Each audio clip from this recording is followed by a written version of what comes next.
Hello guys, இன்றைக்கி நம்ம சேனலில் என்ன ரெசிபி பார்க்க போகிறோன்னா மதுரை ஸ்பெஷல் ஸ்ட்ரீட் ஃபுட் கலக்கி ரெசிபி எப்படி வீட்டிலையே ஸ்ட்ரீட் ஸ்டைலில் செய்கிறதுன்றதான் இந்த வீடியோவில் பார்க்க போகிறோம்.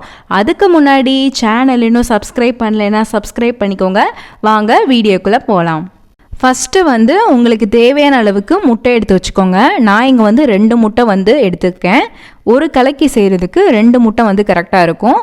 உங்களுக்கு எக்ஸ்ட்ரா வேணும்னா இன்னொரு முட்டை கூட ஆட் பண்ணிக்கோங்க. இப்போ பார்த்திங்கன்னா நான் 2 முட்டையும் நல்லா உடச்சி ஊற்றிக்கிட்டேன்.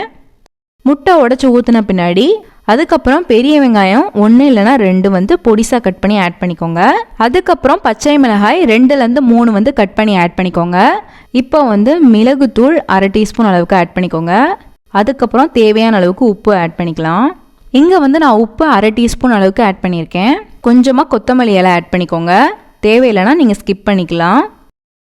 இப்போ சிக்கன் குழம்பு இல்லைனா மட்டன் குழம்பு இல்லைனா வெஜ் சால்னா இல்லைனா நான்வெஜ் சால்னா நீங்கள் எதுனாலும் ஆட் பண்ணிக்கலாம். ஆட் பண்ணிவிட்டு நல்லா பீட் பண்ணிக்கோங்க. நீங்கள் நான்வெஜ் குழம்பு எது வச்சுருந்தாலும் இதில் ஆட் பண்ணிக்கலாம், நல்லாயிருக்கும். இப்போ நல்லா பீட் பண்ணியாச்சு. நீங்கள் கலக்கியில் குழம்பு சால்னா எதுவுமே ஆட் பண்ணாமல் நார்மலாக கூட செய்யலாம். அது பிளைன் கலக்கி.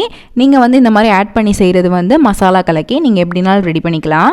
இப்போ ஒரு தோசைக்கல்லில் 2 டேபிள் ஸ்பூன் அளவுக்கு ஆயில் ஆட் பண்ணிக்கோங்க. ஆயில் ஆட் பண்ணிவிட்டு அப்படியே இந்த முட்டையை அது மேலேயே ஊற்றிக்கோங்க. நம்ம நார்மலாக ஆம்லேட் எப்படி செய்வோமோ அது மாதிரியே ஊற்றிக்கலாம். ஆனால் ஆம்லேட் நல்லா வேகும். இதில் நம்ம வேகிறதுக்கு முன்னாடி இந்த மாதிரி நல்லா ஸ்ப்ரெட் பண்ணி விட்டுக்கணும். அதை அப்படியே சென்டரில் இந்த மாதிரி கொண்டு வந்துக்கணும். அது முழுசாக வேகக்கூடாது. இந்த மாதிரி ஜூஸியாக இருக்கணும். இந்த மாதிரி சென்டரில் கொண்டு வந்துக்கோங்க.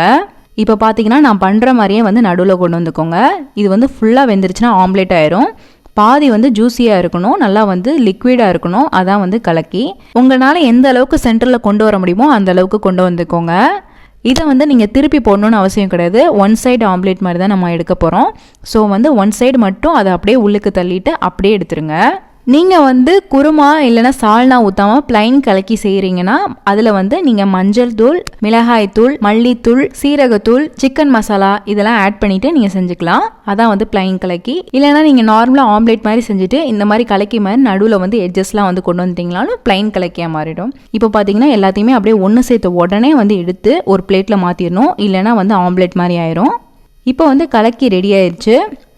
அதுக்கப்புறம் கொத்தமல்லியும் உங்களுக்கு வேணும்னா ஆட் பண்ணிக்கோங்க, வேணான்னா ஸ்கிப் பண்ணிக்கலாம். இப்போ பார்த்தீங்கன்னா கலக்கி ரெடி ஆயிடுச்சு.